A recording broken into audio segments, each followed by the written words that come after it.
Guys, ഇന്ന് നമ്മുടെ ദേവൂട്ടിന്റെ പിറന്നാളാണ്. നമുക്കൊരു സർപ്രൈസ് കൊടുത്താലോ?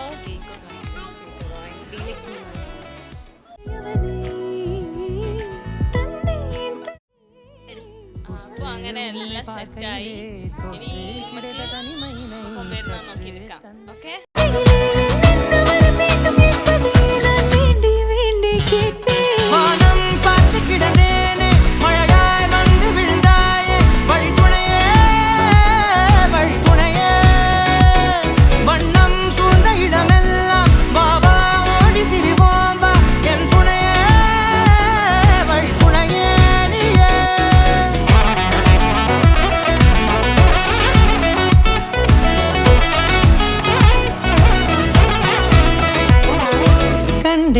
கண்டேன் என்னுடையவளை, தந்தேன் மிச்ச உயிரை.